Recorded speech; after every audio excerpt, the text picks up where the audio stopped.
Assalamu alaikum wa rahmatullahi wa barakatuh. The MSA at UIC is excited to welcome you all back to the final day of the lecture series for our Discover Islam Week 2024. As you all know, the theme for this year was From Conviction to Action, highlighting the process of developing a firm conviction in Islam, then translating that conviction into purposeful actions with the Aqidah, the creed of Islam, as our basis. Each completed day of our Discover Islam Week so far has had a sub-theme that we focused on. On Monday, we were covering defining life's purpose. On Tuesday was Islam in context, and Wednesday was a system of life. Today's theme, Thursday, is determination for change. Today's speakers, inshallah, will be Shaykh Khalid Herrington at 11 a.m., Ustad Habib Qadri at 1 p.m., and Shaykh Nadir Shaheen at 3 p.m. The first topic that will be addressed today is upholding conviction without compromise. In the world we live in today, especially in the society around us here in America, the pressure to conform to the ways of life around us, the ways of life that contradict what we believe in, are everywhere. And alhamdulillah, we have had a number of speakers throughout this week join us to help us develop that firm conviction in Islam and understanding Islam as a complete way of life. So joining us today to share how we can uphold that conviction regardless of the situation we are in, we have Shaykh Khalid Herrington. Just a little bit about our speaker before he begins. Shaykh Khalid Herrington converted to Islam in 1995. He graduated from the Institute of Islamic Education in Elgin, Illinois in 2012 after completing 6 years of academic studies in the traditional fields of Islamic knowledge and receiving authorization or ijazah to teach theology, tafsir, Islamic jurisprudence, prophetic tradition, and classical Arabic. Afterwards, he pursued postgraduate studies as a student at Dar al-Qasim. He has taught on various academic levels for over a decade. He has served as an imam and resident scholar in communities in both Kentucky and Illinois, and has lectured at various masajid, universities, institutions, and organizations across the United States. Over the years, he has also had the benefit of cultural exposure, not just within the Muslim community in the US, but also by traveling multiple times to Europe, the Middle East, and South Asia. He's also the CEO and founder of Islamic Mind, an organization primarily focused on assisting convert Muslims and second-generation Muslims raised in the United States. Without any further delay, I'd like to introduce Shaykh Khalid Herrington to the podium.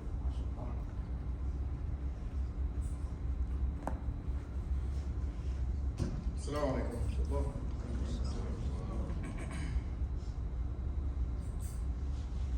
Alhamdulillah wa salatu wa salam ala Sayyidina Muhammad wa ala alihi wa sahbihi ajma'in. Bismillahir Rahmanir Rahim. Alhamdulillah, barakallahu feekum, jazakumullah khairan jaza. It is an honor, it is a blessing, and it is a privilege to be able to speak with you. And I'm not just saying that because that's what we're supposed to say, when we come up here. I actually do feel that way, right? Because you are the next generation, and my generation has a responsibility to you, the same way the previous generation that preceded myself and my generation, they had a responsibility to us. And it is because they fulfilled that responsibility that I'm actually able to even stand here in front of you and be able to speak on various subject matters, such as so on and so forth. In order for that to continue, I have to also share with you, right?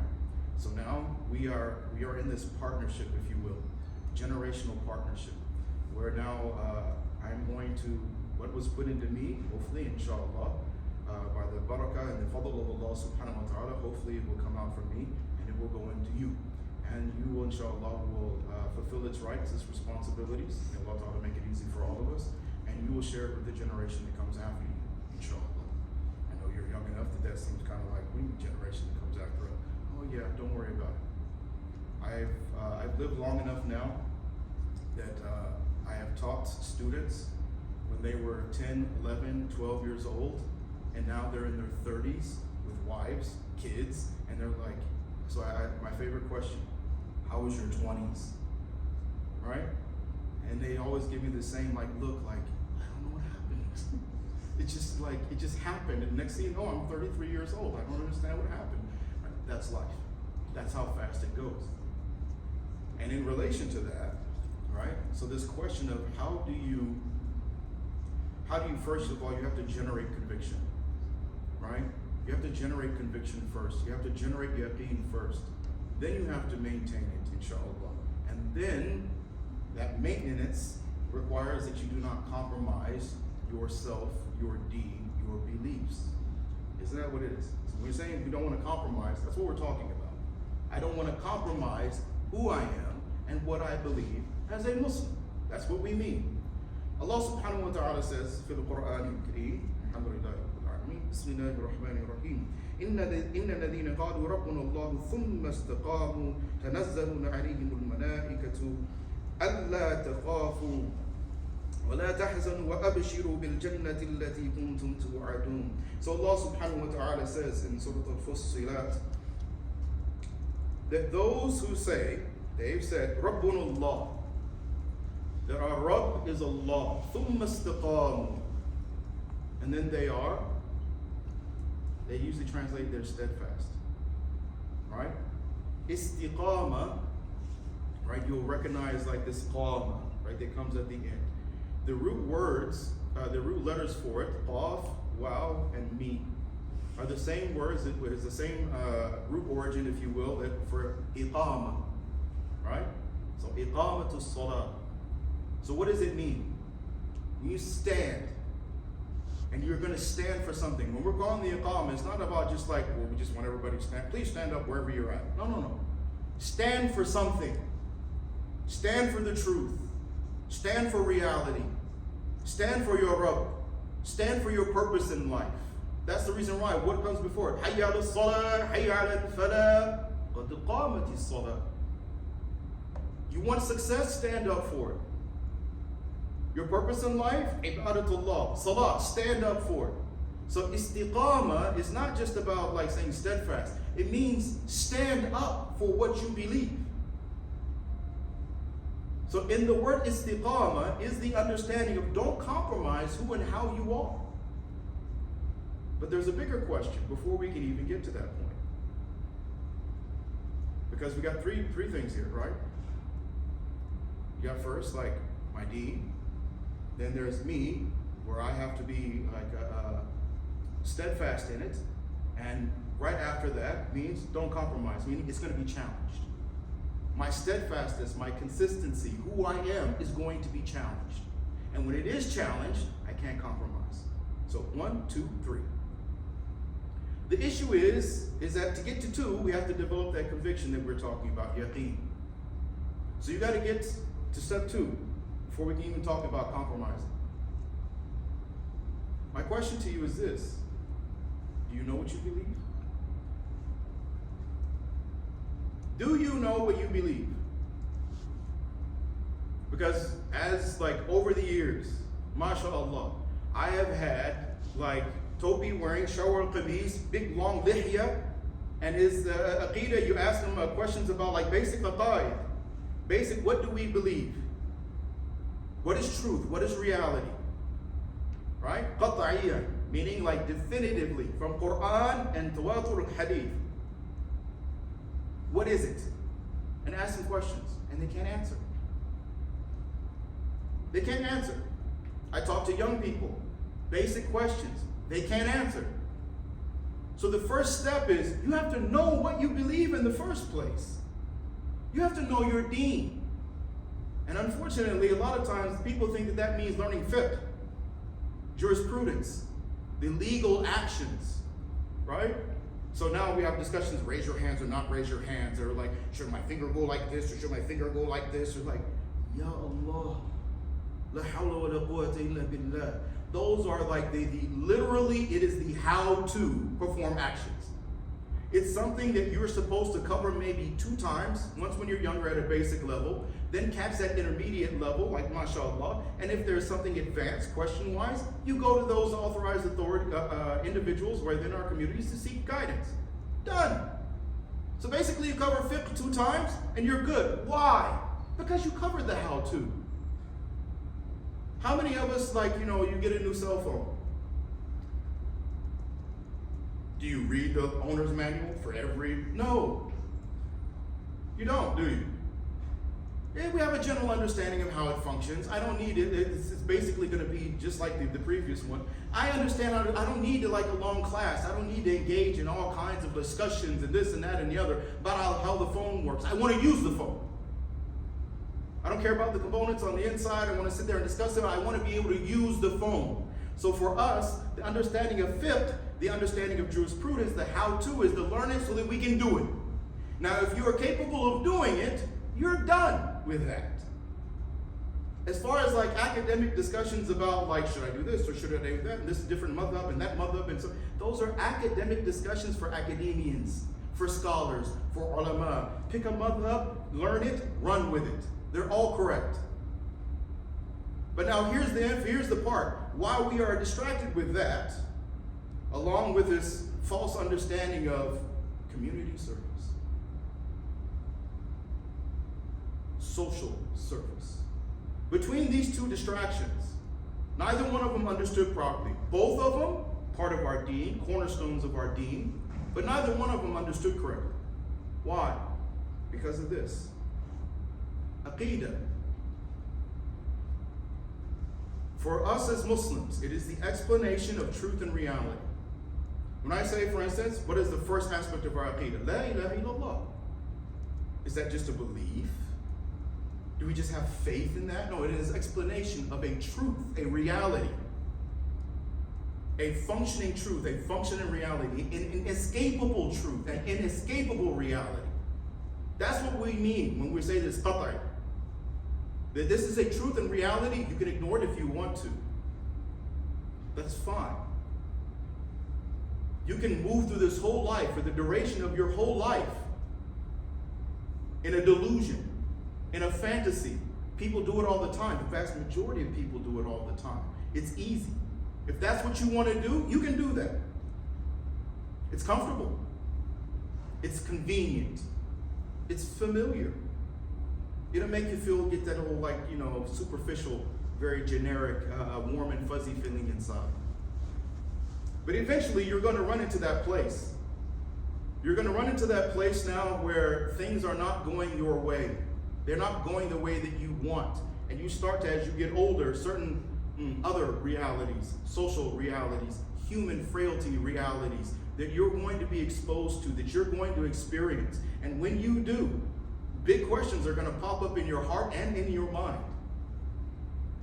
When you actually see the level of viciousness that human beings perpetrate on each other around the world on a daily basis, when you start to see all the divisions and subdivisions that the human race will divide itself into and then turn on each other with that before mentioned viciousness and maliciousness. When you see how people, with the selfishness in people and what people will actually do to even their own family members because of their selfishness. They'll do it to other people and they'll self-justify all of it. Now you got to process all of this. How are you going to process it?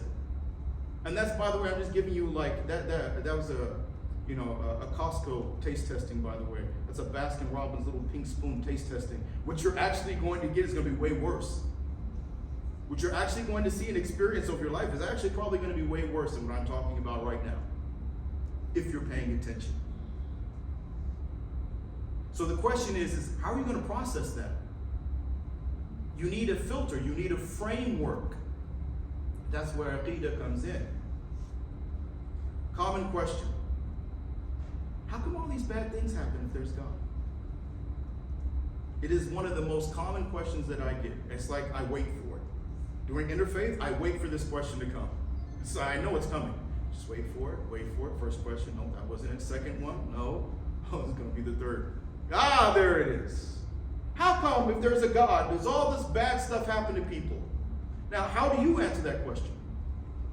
I know how to answer the question, alhamdulillah. Why? Aqeedah. How would you answer it? Can you? Because if you can't answer for somebody else, my question is like, forget that. Like, that's between them and Allah subhanahu wa ta'ala. How do you answer it for you? Because most of the time when these people bring these questions, these are questions that are actually just echoing sentiments and thoughts that we've already had in our own hearts and minds. Do you go get the answers? Who from? Where from? Right? So, for instance, when myself, because I was taught this way, when I teach Aqeedah, even on a high school level, I tell them, by the time we finish this course, the objective, because you know that's how we start classes, right? What do we hope to achieve through this course? One of the objectives is what? You better not have a question about what you believe by the time we finish this course. Not a single question. This is a safe place. You can ask me, as long as you are respectful to Allah subhanahu wa ta'ala, you can ask anything in here, because this is the time, this is the place. And we're going to walk through the answers. I'm going to introduce you to linear thought in Islam, right? And help you to use your deen to solve these challenges that we were talking about before, right? That are now going to come and challenge who you are and what you believe. But you got to have a framework for that. And so that you know, so I'm going to leave you hanging out there. Your minimum, there is a kitab. Its name is Aqidat al-Tahawiyya. Okay? It is like mashhur, it is famous across the Muslim world. Right? Across the Muslim world. Imam Tahawi, rahimahullah, he came at this amazing time in Muslim history where the fuqaha, that transference between the fuqaha and the muhaddithin, so he got like the best of both worlds. Right? An amazing individual, mashallah. I wish I had time to just go over his biography. But all across the board, everybody understands, everybody agrees, what is in that book, that's what we believe. It is clear, it's like this big. We're not talking about some like tome or like some big text or something like, okay, on page 697, we are going to see that. And to be honest with you, there's a good portion of it that's repetitive, but there's a reason for that. Okay, so it's actually not even that much. But if you cover that with a qualified teacher who actually knows three things, these are the three things, because you're going to need help here. Number one, that individual needs to know their deen. Meaning, be scholar, be qualified to teach the book. All right? Understand other aspects of deen with a certain degree of depth. Okay? That person has to have a depth of knowledge. Otherwise, we all learn math, but we all know that there's a difference between the way a first grade math teacher is going to teach, right? As opposed to like, 10th grade or whatever you're doing, like your algebra 2 or whatever, you know what I'm saying? As opposed to like getting into calculus and blah, blah, blah, and physics and so on and so forth. It's all math. But we understand that like these mathematicians or people in the field of math, there are different levels, there's different quality, right? There's different levels of ability. It's the same thing in deen as well. So he has to understand the deen. Second thing, that person needs to understand the context that we live in depth. Meaning that that individual needs to be able to basically forensically dissect what is happening, understand what is happening with our environment, with society, with individuals, with families, be able to understand the context. And third, be able to apply the deen within said context. Then you have a qualified teacher that can actually sit down with you and actually teach you not just Aqidat al-Tahawiyya, not just teach you Aqidah, but also teach you how to use that framework to protect your iman. To answer those difficult, seemingly difficult. Once you find out the answers, it's actually not difficult at all. It's kind of like philosophy. People get impressed with philosophy. Get the terminology down, understand the players in philosophy, and you're basically done. People get more confused by the terminology than they do anything else. Once you understand how they're speaking their terminology, a lot of it's actually quite childish. For us as Muslims, why? Because we have Aqidah. That's the reason why the people like Imam Ghazali, rahimahullah, can write books like The Incoherence of the Philosophers. Why? He's functioning from the platform of deen. He understands what truth is, reality is. They're doing guesswork. Without wahy, without divine revelation. So now after you've done that and you've learned your deen, now it's a matter of like now this istiqamah is going to come in. So first thing is with this istiqamah is deal with all those challenges that are coming from you. The internal ones. Our bad habits, our worldview, our way of thinking, self-perception, all of that has to change now. It has to comply, it has to conform. Or otherwise, you talk about like I don't want to compromise my deen. Well, first something has to become secure before it can become compromised. If it's not secured first, and you say like, well, the security's been like there wasn't any security. What do you mean it's been compromised? It was never secure in the first place. So it has to be, one thing is I learned Aqidah and I put it in here. Now you got to get it from here to here. You have to get it from your head to your heart. And that's a battle. That requires effort. That requires sacrifice. That requires commitment and devotion. That's when you're going to find out who you really are. Then, after that, you have to deal with the external challenges. Family, society, culture, government, etc.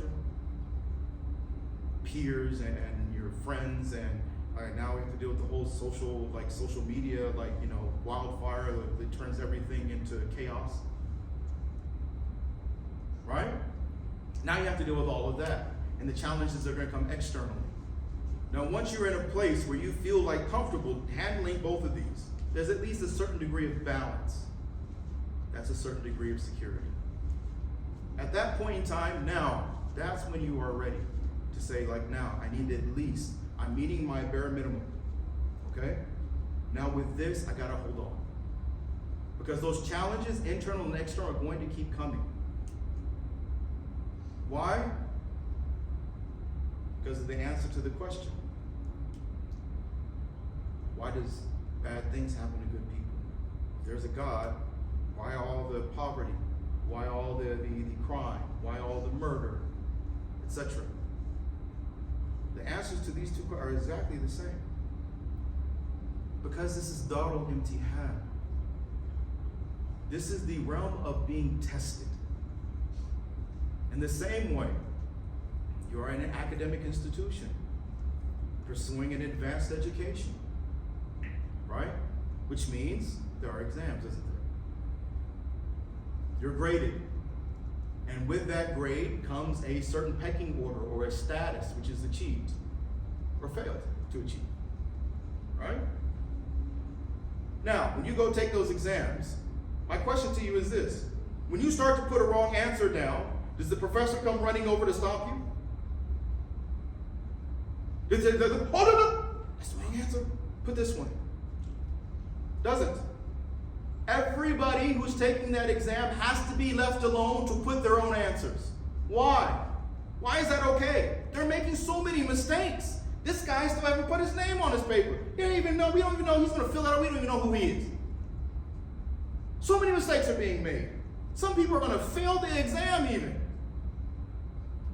Why is that okay? Because it's going to be graded. Why does all this bad stuff happen? Because Allah Ta'ala is letting everybody make their decisions. Answer the questions on your test. Because it's all going to be graded. And because we are the human race, there is a ripple effect. Meaning, across time and space. This might be a little bit too much.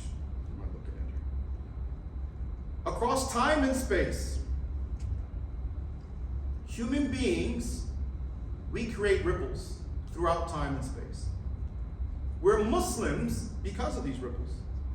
Nabi alayhi salatu wasalam, the Prophet Muhammad sallallahu alayhi wasallam, over 1400 years ago, he came in a desert. But yet we're Muslim here today. Why? Because of the ripple, because of the effect.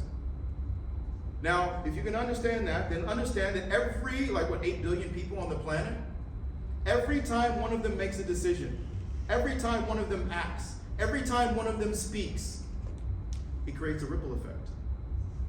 That ripple effect, depending upon the magnitude of that word or action, it is going to impact, that ripple effect will either be small or big, and affect who knows how many people. So you want to know why there's poverty? Because of selfishness, because of greed. You want to know why there's crime? Same thing. These are people that have chosen to blow the test off. I don't care.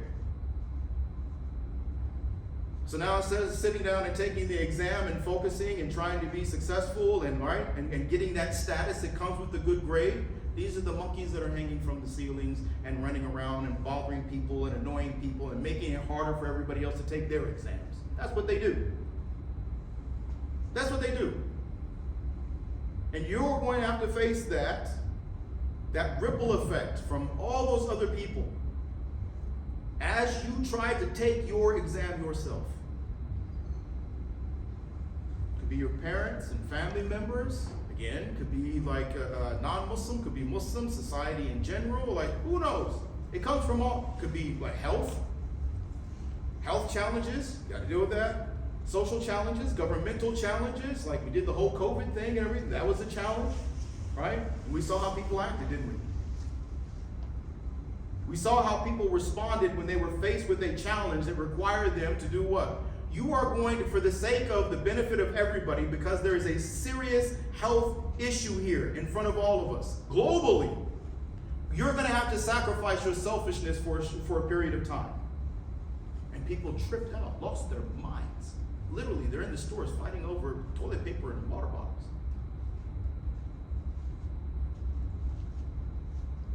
Once you are there, you get that level of yaqeen, conviction, certainty about who you are, how you are, what is truth, what is reality, what's your purpose in life.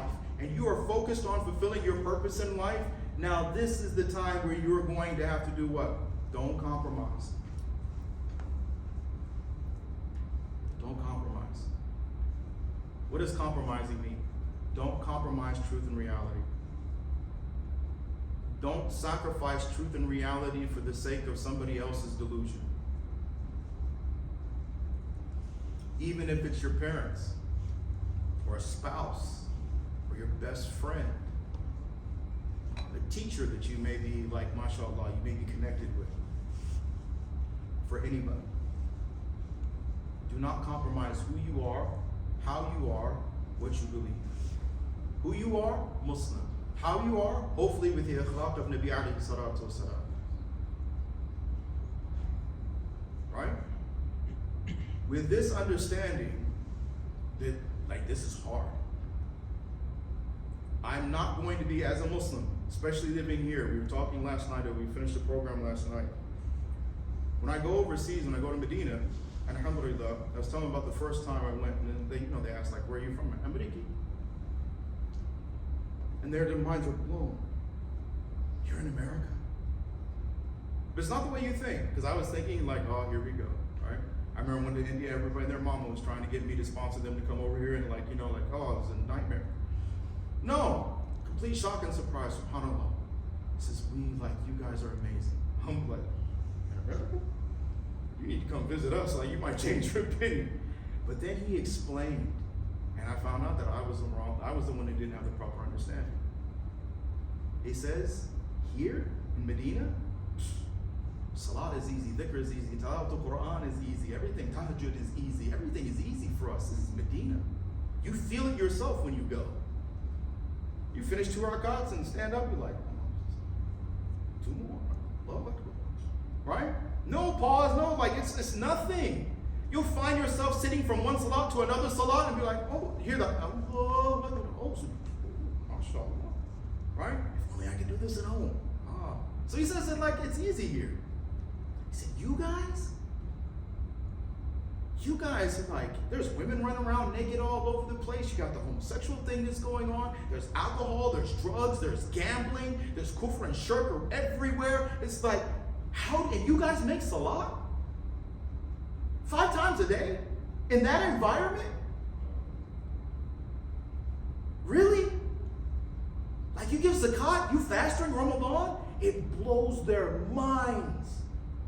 They're like, you guys, like, you're our heroes. You're like in the worst environment where you have access to anything and everything. You want to be like, you want to do or yeah, ta-da, it's here. You will find an access point. Not only will you find an access point, but you'll find a whole bunch of degenerates that think just like you do, right? And that deviancy, you'll have like a whole get-along gang, right, of deviancy. They're like, but you guys are Muslims there. And I'll be like, I'll say this right there in front of the brothers, right? Honestly, You're not gonna like this. I'm gonna keep it all the way real. Most of y'all wouldn't even be able to tell if you're Muslim or not. Where's the indication? What, just because you got a beard? Like, men are like that all over the place with beards and everything. Common now, Muslims from like the Middle East or Southeast Asia, or what? Habla español, señor? Yeah, you smile because you've been through it, see? You know exactly what I'm talking about. These ladies who are covering, first and foremost, they are the most vulnerable, right? I don't know if you guys probably saw it too in Glenview, the poor little sister, right? This little degenerate like grabs her by her head and throws her on the ground. Now, one thing is he did that. Another thing is, like, in my mind, I was like, there's nobody stopped him or did anything. Muslim, non-Muslim doesn't even matter. Like, in my mind, I couldn't process like how somebody, like, you're gonna grab a girl that's smaller than you by her head and throw her on the ground. I don't care if she's Muslim or not. You're not doing that in my presence, right? So they're the most vulnerable, but at the same time, they're the most visual as far as the representation of Nabi alayhi salatu wasalam. There's no doubt in your mind. You see a sister covered, you know what it is. You don't think there's like, oh, she's probably playing Mary in a nativity scene. Huh? In March. Right? So when a sister is covering, for me, like in terms of like, you want an example of don't compromise, there it is. There it is. They can't hide. Everywhere they go, everybody knows exactly who they are, what they are, right? There's no ambiguity whatsoever. And it doesn't, so the brothers, like Muhammad becomes Mo, Yusuf becomes Joe, Bilal becomes Bill, right? Now think about from the sister's side. Can they do that? Would it even matter? Like, yes, hi, my name is Cindy, right? She's got like a hijab on and everything. It's like, okay, Cindy the Muslim. There's no hiding. So part of it is that if our mission here in this country is the proper representation of Nabi alayhi salatu wasalam, are we even recognized as Muslim? Can people, when they see us out in public, socially, do they recognize there is a Muslim? So that way they actually feel our presence within their society, within their communities. So they don't think that, oh, there's Muslims on the other side of the world, or the only Muslims that they know are the ones that actually like have an imamat on or have the topi on, or like, so like that's the only thing they understand. Because why? Because when there's so many Muslims that are hiding their Islam and trying to like basically either like, God forbid, you want to become assimilated in this society, or like to a lesser degree, trying to hide in plain sight. I just want to get by. I'm trying to avoid as much drama and everything. As soon as you have that thought, you compromise your deen. This makes it easier for me. I don't want to have to deal with those challenges of being recognized as a Muslim. Okay, fine. But think about what you just thought. Think about the result of that line of thinking. You're saying basically, I don't want to be recognized as a Muslim because it's easier for me. Well, there you go. If that's not compromise, then what is it? I'm not willing to undergo any difficulties because of my Islam. That's compromise.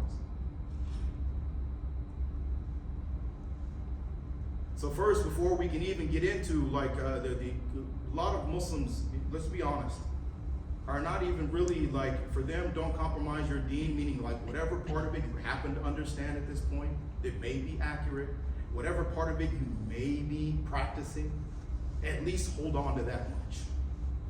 That's generally what the word don't compromise means now. When actually, the reality of the understanding, the concept of not compromising your Islam is a lot broader and much deeper than that. And that's what I'm hoping that in a limited time period, right? My fault, right? That hopefully that you walk away here today, at least thinking, who are you? Deal with that first.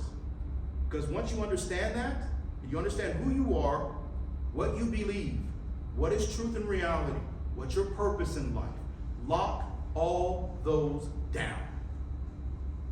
I cannot stress that enough. Lock all those down. Nabi alayhi salatu wasalam would say 3. Lock all those down. ثم استقام. And then be steadfast, be consistent. Stand up for who you are. Stand up for what you